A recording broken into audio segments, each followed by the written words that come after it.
बच्चों, एक बार फिर मैं आप सभी का स्वागत करती हूँ। आज मैं फिर आपके सामने उपयोजित लेखन का एक दूसरा टॉपिक लेकर आई हूँ, कहानी लेखन। परीक्षा में कहानी लेखन 5 अंक का आता है।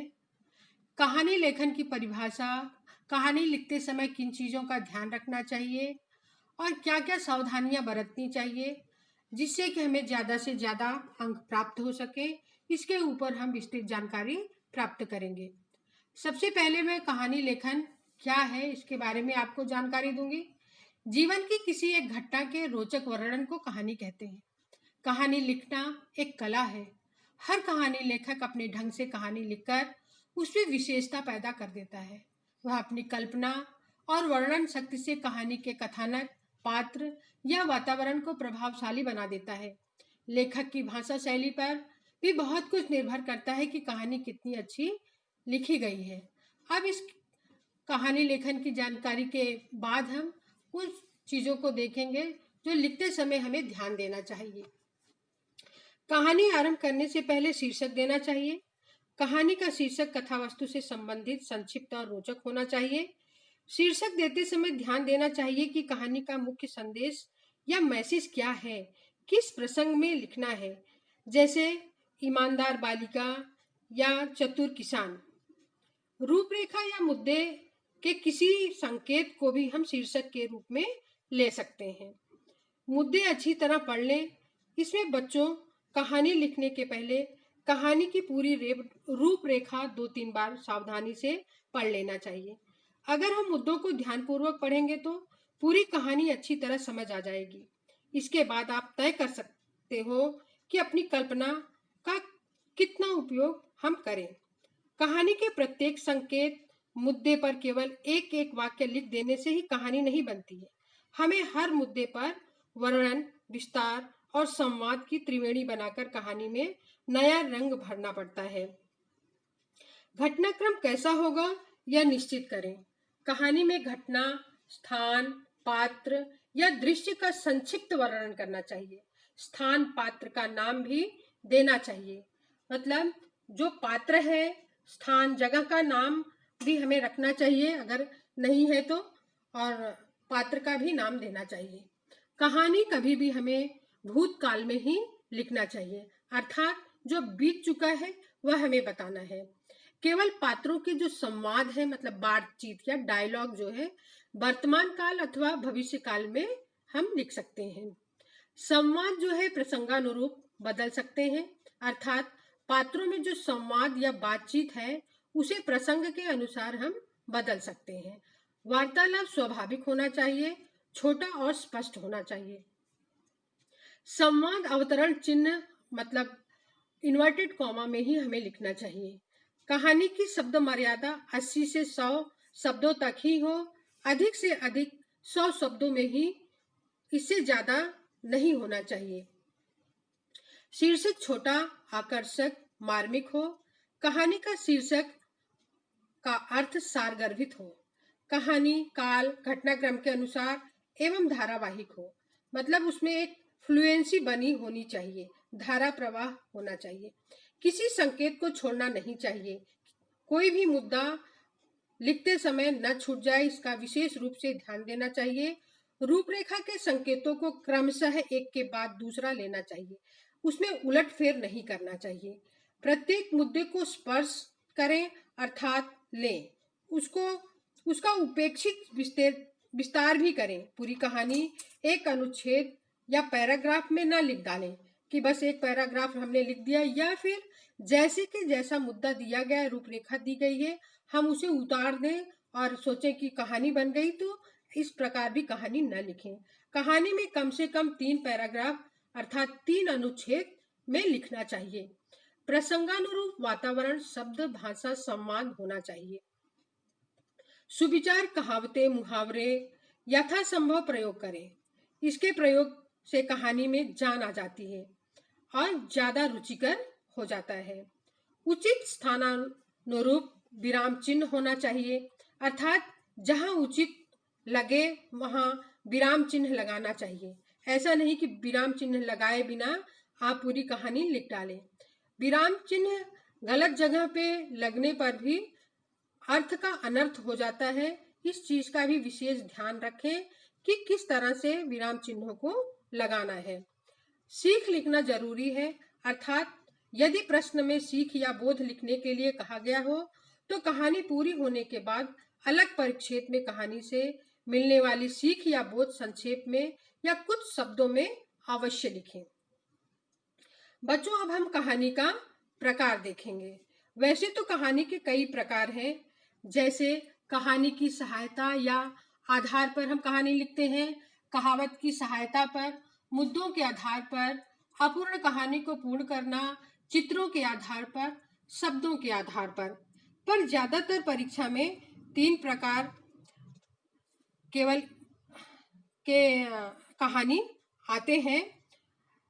कहानी लेखन के लिए विशेष रूप से विकल्प नहीं दिए जाते हैं। 3 में से किसी एक प्रकार का ही कहानी लेखन आता है। यह 5 अंक का होता है। तो बच्चों, ये 3 प्रकार के जो कहानी लेखन है जो विशेष रूप से महत्वपूर्ण है, जो परीक्षा में आते हैं, वो है शब्दों के आधार पर, मुद्दों के आधार पर, सुवचन कहावत के आधार पर। अब हम कहानी लेखन के तीनों प्रकारों का अलग अलग विस्तार से उदाहरण के साथ जानकारी प्राप्त करेंगे। कहानी लेखन का सबसे पहला हमारा जो उदाहरण है वह हम देखेंगे शब्दों के आधार पर। यहाँ पे बच्चों हम देखेंगे कि शब्दों को दिया गया है जिसके माध्यम से हमें पूरी कहानी लिखनी है। हमारे शब्द हैं थैली, जल, तस्वीर, अंगूठी। इन शब्दों को लेकर हमें पूरी कहानी लिखनी है। तो बच्चों, मैंने आपके सामने एक कहानी प्रस्तुत की है, उसे हम ध्यानपूर्वक देखेंगे कि किस प्रकार से इन शब्दों का प्रयोग करते हुए कहानी को लिखा गया है।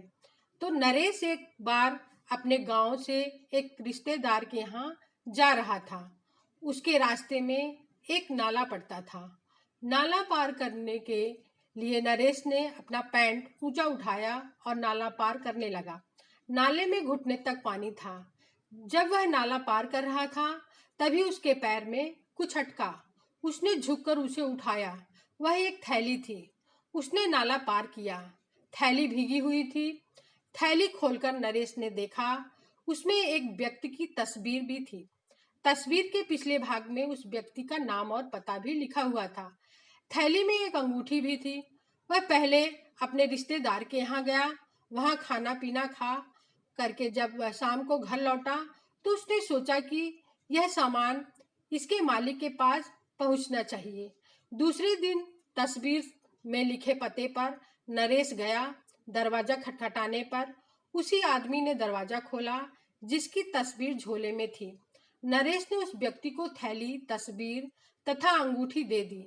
जिस व्यक्ति की चीजें खो गई थी उन्हें पाकर वह बहुत खुश हुआ। तब नरेश उस सामान को उसके मालिक को देकर भी उतना ही खुश हुआ।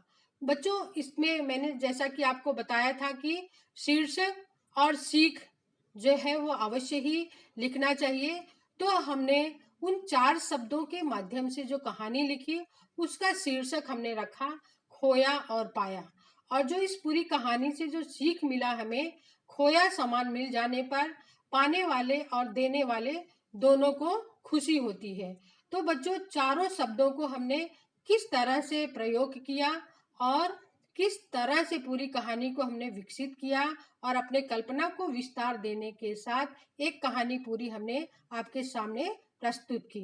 इन शब्दों को लेकर आप दूसरी तरह से भी कहानी लिख सकते हैं, अपनी कल्पना को दूसरी तरह से भी प्रस्तुत कर सकते हैं। यह आवश्यक नहीं है कि यही कहानी बने।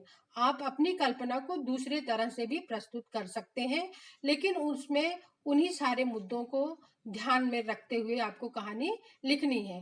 तो दूसरी कहानी हमारी है मुद्दों के आधार पर। बच्चों, विशेष रूप से यह कहानी आपके एग्जाम में इस तरह की कहानी आपके एग्जाम में आती है जिसमें विशेष रूप से रूपरेखा के आधार पे, कभी कभी मुद्दे के आधार पे इस तरह का प्रश्न जो एग्जाम में दिया जाता है। तो मुद्दों के आधार पर 70 से 80 शब्दों में कहानी लिखना है और कहानी का शीर्षक भी लिखना है। तो हमारे जो मुद्दे हैं, एक विद्यार्थी परीक्षा में असफल रहना, निराशा, आत्महत्या करने जंगल में जाना, एक मकड़ी द्वारा पेड़ पर बार बार चढ़ने का यत्न करना, विद्यार्थी का देखना, सफलता का मार्ग मिलना, वापस लौटना, ध्यान से पढ़ना, सफल होना। तो बच्चों, जैसा कि मैंने कहा कि जगह का नाम हमें देना होता है और कोई पात्र है तो उसका भी हमें नाम रखना पड़ता है कहानी लेखन में विशेष रूप से। और जो हम शीर्षक देते हैं वह हमने दिया है श्रम ही सफलता का मार्ग, या फिर हम दूसरा भी इसका शीर्षक दे सकते हैं कोशिश से कामयाबी। इसमें हमने पात्र का नाम सुरेश रखा है। सुरेश नाम का एक विद्यार्थी था। वह पढ़ने में बहुत कमजोर था। उसके भाई बहन हमेशा अच्छे अंकों से उत्तीर्ण होते थे, परंतु सुरेश को कम अंक मिलने के कारण शर्मिंदा होना पड़ता था। 9वीं कक्षा में सुरेश दोबारा अनुत्तीर्ण हुआ तो उसे बहुत दुख हुआ। निराशा के कारण उसका दिल टूट गया। उसने सोचा कि अब मैं कौन सा मुंह लेकर घर जाऊं। इस बदनामी को झेलने की अपेक्षा मर जाना अच्छा है। सुरेश ने आत्महत्या करने का निश्चय किया। वह अपने गांव के निकट सुनसान जंगल में गया। वहां एक पेड़ की डाल में रस्सी बांधते बांधते एकाएक उसकी दृष्टि एक मकड़ी पर पड़ी। वह पेड़ पर चढ़ने का प्रयत्न कर रही थी, पर बार बार नीचे फिसल जाती थी। वह कई बार पेड़ पर चढ़ी और गिरी, फिर भी उसने अपनी कोशिश जारी रखी। अंत में वह पेड़ की डाल पर पहुंच गई। मकड़ी की यह सफलता देखकर सुरेश की निराशा गायब हो गई। मकड़ी से उसे पढ़ने के लिए जी तोड़ मेहनत करने की प्रेरणा मिली। उसने सोचा, जब छोटी सी मकड़ी अपने प्रयत्न में सफल हो सकती है तो मैं क्यों नहीं कर सकता। मुझे भी असफलता से निराश नहीं होना चाहिए। सुरेश घर लौट आया। उस दिन से वह खूब ध्यान लगाकर पढ़ने लगा। इस बार परीक्षा में उसे सुनहरी सफलता मिली। सुरे इससे हमें जो सीख मिला वो हमने लिखा है, मनुष्य को असफलता से निराश नहीं होना चाहिए। मेहनत और लगन से काम करते रहने पर ही सफलता मिलती है। तो बच्चों, आपने देखा कि एक मुद्दे के लिए हमने 4 वाक्य या 5 वाक्य लिखे हैं। यह नहीं कि खाली एक वाक्य ही आप लिखते चलो और कहानी पूरी हो जाएगी, ऐसा नहीं। एक मुद्दा लेते हैं तो उस पर हमें 5 से 6 वाक्य लिखने चाहिए और उसी प्रवाह पूर्व आगे बढ़ते रहना चाहिए। और आगे क्रम के अनुसार मुद्दों को लेते हुए आगे बढ़ना चाहिए। ऐसा नहीं कि एक मुद्दा लिया तो उसके बाद का आखिरी मुद्दा पहले ले लिया। इस प्रकार हमें नहीं करना है, नहीं तो हमारे कहानी में जो प्रवाह में लय है वो छूट जाता है, टूट जाता है और रुचि भी घटती है। तो वह चीज हमें ध्यान रखना है। तीसरा कहानी लेखन का जो प्रकार है बच्चों, वह है हमारा सुवचन के आधार पर। यहाँ मैंने आपके सामने एक उदाहरण प्रस्तुत किया है जिसे हम देखेंगे।